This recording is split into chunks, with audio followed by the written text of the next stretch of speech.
Welcome back to Hannity. Now, despite some officials, including the commander-in-chief, insisting that ISIS does not pose a credible threat to our homeland yet, while others continue to sound the alarm on the radical Islamic group's capabilities. Now, take a listen to these chilling warnings and keep in mind that they come just days before the 13th anniversary of the September 11th attacks.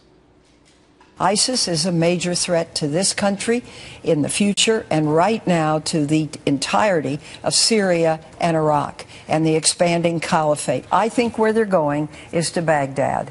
It is my belief they will try to attack our embassy. There was no credible information on September 10th, 2001 that al-Qaeda was going to hit us.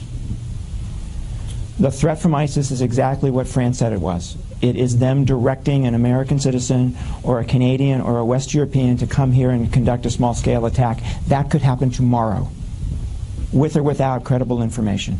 All right, here with reaction is the author of the New York Times bestseller, The Greatest Comeback, How Richard Nixon Rose from Defeat to Create the New Majority. Patrick J. Buchanan, sir, how are you? Doing fine, Sean. You know, what part of, the president not realizing, if you behead Americans and you're saying we'll see you in New York and we're going to raise the flag of Islam in your White House, what part of that not being a war does this president not understand? Because that sounds like war to me, that they're at war with us. Well, no doubt when you behead two Americans like that and do it on video and send it to the Americans and taunt them, that is not only an insult to the United States, it's an outrage and an atrocity, and we should really hammer them hard as soon as that happens, Sean, and be severe and extensive in our attacks.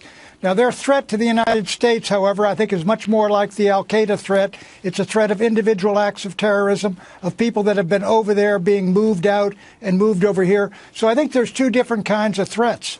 You know, Pat, you and I, we even had, I think, one or two knockdown, drag-out fights over the issue of the Iraq war.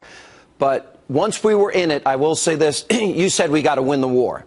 The president, in a post-Vietnam era, here's my concern, is that we have now politicized war, to the point where we can't win it.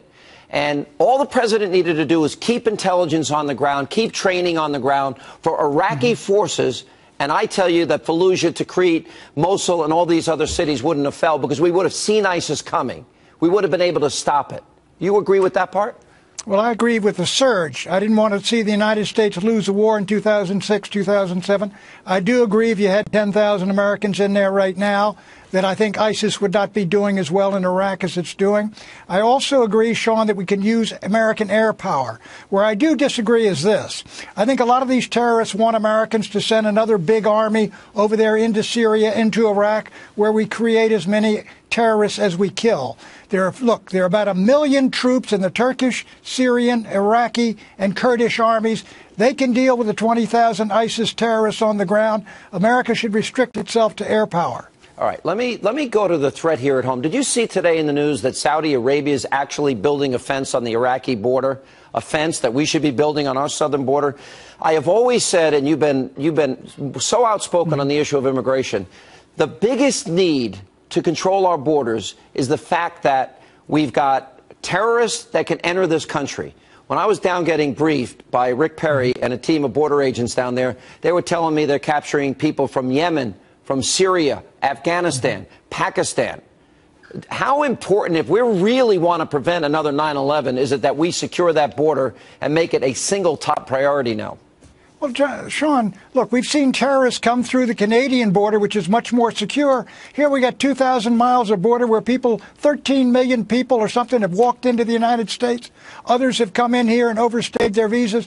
Look, this issue is about the future of the United States. And as you mentioned, in the short term, it's about the security of the United States. Look, if you got terrorists you wanted to have walk into the United States easily, you'd find some spot along that border and send them in. For the life of me, I don't know why the Republican Party has not been I have no idea. Ironclad on this issue for 25 years. Yeah, their strategy, according to roll call today, is play it safe till the elections. I think they ought to be saying we're going to control the border, we're going to have the penny plan and stop spending money we don't have, we're going to use energy to jumpstart the economy. I'll tell you what they ought to do. They ought to have an inspiring vision. They ought to also hammer the President of the United States, who's going to give an executive amnesty to 7 million people after the election. They ought to demand every Democrat. He's delaying it, but he's going to do it. So what's the difference? Every Democrat should be put on notice to answer whether he supports this unconstitutional, illegal action which usurps the power of the Congress of the United States. Look, we had a battle in 2007 about amnesty, and it was in the Congress, and our side won, Sean. Our side won. Now the president can do it by executive order. No. I think the Republicans ought to raise the devil about it, and the reason some of them don't but is they're not they going want to it. do it, Pat, because they're playing it safe. No inspiring vision. They're not nationalizing the elections about the economy, about energy, about securing the borders, about a consensus alternative to health care. Simple. Some of them want the amnesty to get the issue behind them. That's true. A lot of Chamber of Commerce conservatives will say, that's true. Look, let Obama do it. It'll be gone for 2016. We can focus on capital gains tax cuts. All right, Pat Buchanan, thank you. Thank you.